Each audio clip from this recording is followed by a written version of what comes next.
예, 그 다음에 이제 강의 계획들을 얘기를 하자면은 실제 대면 수업을 한다면은이에요.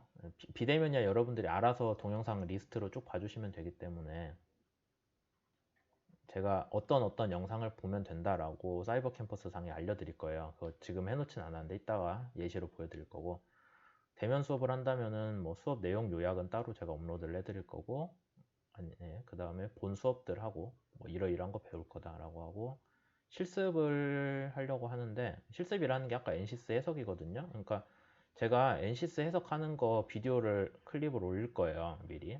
이걸 해석해 봅시다. 그럼 책에서 시킨 대로 요래 누르면 돼요 할 텐데, 그걸 여러분들이 직접 한번 해보자는 거죠. 직접 하고 최종 결과물이라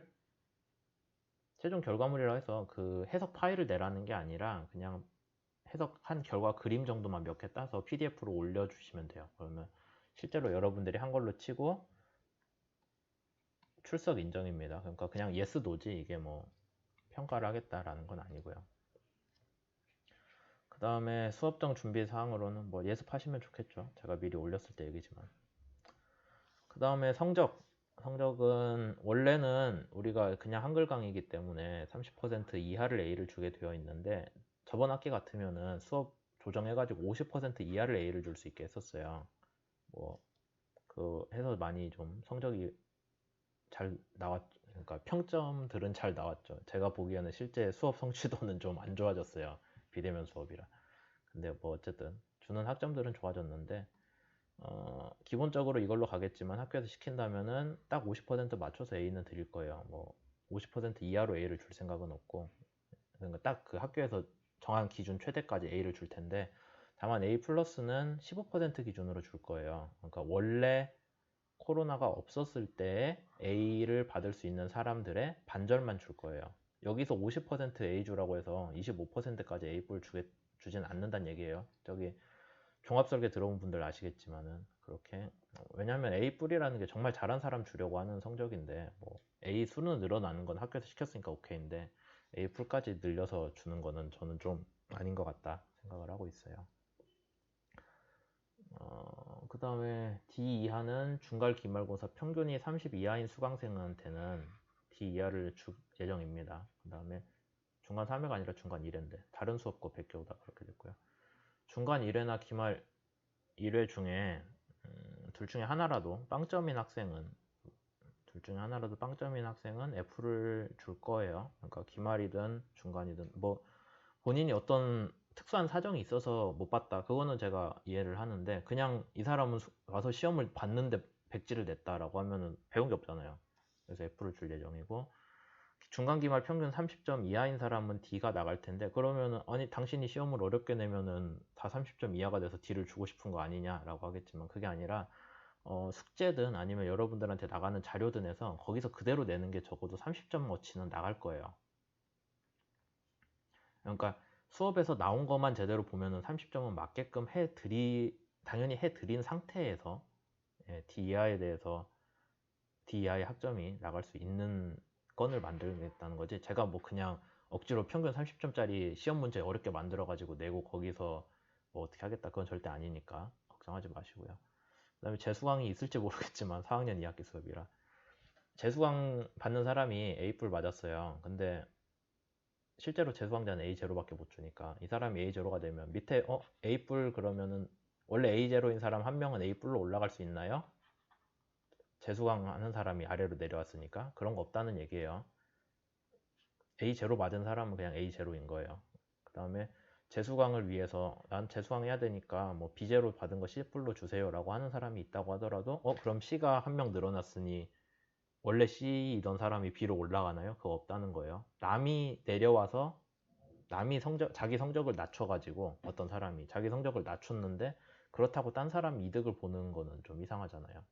네. 그래서 얘는 반영 안 한다라고 되어 있습니다. 그 다음에 4학년 2학기이기 때문에 여러분들이 성적에 큰 의미는 두지 않을 것 같지만, 성적을 올려주세요 라고 얘기를 할 때는 이유가 있어야 돼요. 이유 없이 들고 그냥 와가지고 성적 올려달라고 하면 이거 나중에 학교에서 잡거든요. 그래서 적어도 올 때 뭐 내가 시험을 이렇게 봤는데 이 문제를 채점이 뭔가 다른 것 같아서 이걸 확인을 해주실 수 있냐라는 정도는 당연히 해드려요. 그거야 제가 채점을 잘못했을 수도 있고 아니면 서로 생각이 안 맞으면 거기에 대해서 서로 서로 납득을 해야 성적으로 나올 때 문제가 없잖아요. 그러니까 그런 부분은 괜찮은데 그냥 와가지고 뭐 제가 장학금이 잘리겠어요. 전 취직을 해야 돼서 점수를 올려야 돼요. 이번 학기 졸업인데 이것 때문에 못해요. 그런 얘기는 안 받아준다는 얘기예요. 제가 아니라 못 받아주는 얘기예요. 왜냐면은 요새 몇 년 됐지만 김영란법 때문에 뭐 제가 학생한테 이유 없이 뭔가 편의를 봐주면은 그것도 안 되게 돼 있거든요. 그래서 네, 아마 신임 교수로 왔을 때 그거 연수 내용이 있었던 것 같은데 제가 기억하기에 네, 이유 없이 학생 성적 못 올려드립니다. 올려드리면 제가 잘리게 되어 있어요. 그 다음에 주교재는 유한요소법이란 책이 있고요. 엔시스 워크벤치 활용 시뮬레이션 2판이라는 책이 있습니다. 잘 보일지 모르겠지만 이렇게 생겼고요. 쭉 보면은 그러니까 이 책은 실제로 여러분들이 배웠던 어떤 그 구조 해석 관련한 내용, 기본 원리들도 좀 나와 있는데 그것보다 더 많이 나와 있는 거는 실제 엔시스로 요걸 누르고 뭐를 입력해 보세요예요. 그래서 제가 이 책으로 수업을 하려는 이유가 여러분들한테 열려있는 문제를 주기가 좀 그래서 그래요. 열려있는 문제라고 하면은 뭐 임의의 선풍기를 골라서 거기에 대해서 구조 해석을 해라 그런 게 절대 아니라 하나하나 따라해 보자는 거예요. 이 책을 보면서 하나하나 따라해 보면은 여러분들이 뭔가 목표가 주어져야 어디까지 가야 된다라는 게 주어져야 여러분들이 움직이는 게 편하잖아요. 그러니까 뭐 예를 들자면은 그냥 완전 들판에 풀어놓고 알아서 달리기를 하세요라고 하면은 어떻게 해야 될지 모르잖아요. 다만 근데 뭐 오늘은 여기에서 뭐 저기 월드컵 경기장까지 뛰어가겠습니다라고 하면은 목표가 있으니까 여러분들이 방향을 알아서 잘 설정하면서 갈 수 있잖아요. 그래서 그런 면에서 되게 괜찮은 책인 것 같아서 네, 수업용으로 교재로 들고 왔습니다. 수업은 어떤 식으로 될 거냐면요. 1주차에 지금 강의 소개를 빼먹었는데 강의 소개를 했고요. 그 다음에 이 책에서 다루지는 않지만 그 유한요소법 아니면은 뭐 유체역학이면 유한최적법이라고 하거든요. 그런 것들을 다룰 때 결국에는 행렬을 풀게 돼 있어요. 근데 제가 지금 좀 걱정되는 게 행렬에 대해서 여러분들이 대학교 과정 중에서 한 2학년 아니면 공학수학 그때 잠깐 배우긴 했을 거예요. 근데 그 이후에 걔를 실제로 써서 뭐를 하거나 하질 않는 게 일반적이거든요. 그러니까 머릿속에서 다 날아가 있을 텐데 그래서 다시 행렬 얘기를 좀 할까 합니다. 행렬 관련한 얘기를 좀 하고 그 행렬이랑 유한요소법이라는 걸 소개를 할 거예요. 유한요소법이라는 게 finite element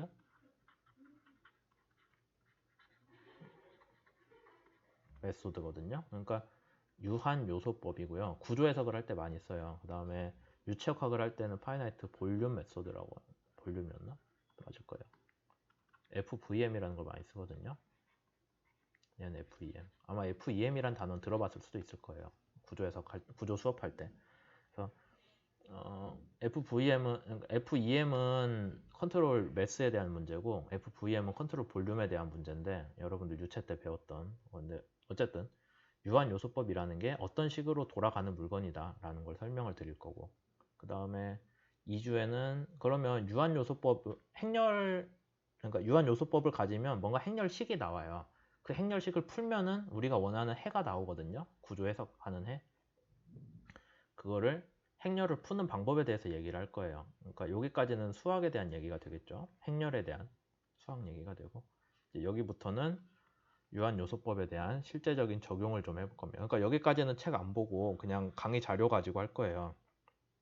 여러분들이 그러니까 책이 3주쯤부터는 준비가 되어 있어야 좋겠죠. 뭐 책이 없어요 그런 얘기는 2주까지는 안 하셔도 돼요. 3주부터는 책을 좀 보셨으면 좋겠고 이제 3주부터는 책 내용을 그대로 따라갈 텐데 쉬운 것부터 갈 거예요. 1차원 탄성 모델, 보아, 하중, 뭐 2차원 탄성론 얘기 가고요. 그 다음에 쭉쭉 가다 보면은 중간고사까지 갈 겁니다.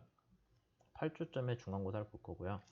9주에서는 3차원까지 넘어가죠. 그 다음에 여기까지 가고 여기까지 하면은 사실 구조 부분은 거의 끝나요. 진동까지 하고 3차원 했으면은 구조역학은 끝나고 그 다음에는 시간을 들여서 유체역학 해석을 할 겁니다. 유체역학은 구조역학이랑 구조 해석이랑 크게 차이는 없어요. 뭐 지배 방정식이 좀 다르거나 물리량이 좀 다른 게 들어가는 수준인데 뭐 크게 어렵지는 않으니까 그냥 이런 식으로 하는구나. 그 다음에 해석을 한다면 이런 걸 주의해야 되는구나 하는 얘기를 할 거고요.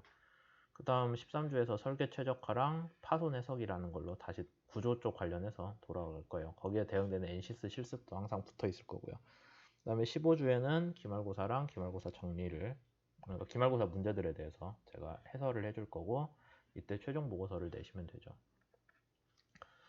그래서 CA 수업에 대해서는 이거 보시는 것 같이 일주일에 한 번은 강의고요. 한 번은 실습인데, 실습이야 제가 그냥 유튜브에 요거 누르시고 이렇게 하면 돼요 라고 만들어서 올릴 거고요. 강의는 아마 칠판에서 하는 거 녹화해가지고 나갈 거예요. 혹시 지금 선박 저항 추진 그거나 아니면 다른 영상들 보셨으면 아시겠지만은 이번 학기는 좀 책상에서 끄적끄적 하는 거 말고 칠판에서 좀 할까 합니다. 그게 보기에도 더 나은 것 같고, 그 다음에 아무래도 그게 좀 더 수업을 저도 하는 것 같은 느낌이고 여러분들도 듣는 것 같은 느낌일 거라서 그런 식으로 할게요. 여기까지 다 됐고 여기까지 할 얘기는 다 한 것 같고요. 이제 다음 영상에서는 행렬 해석이랑 뭐 유한요소법 등등 관련해서 설명을 하도록 하겠습니다.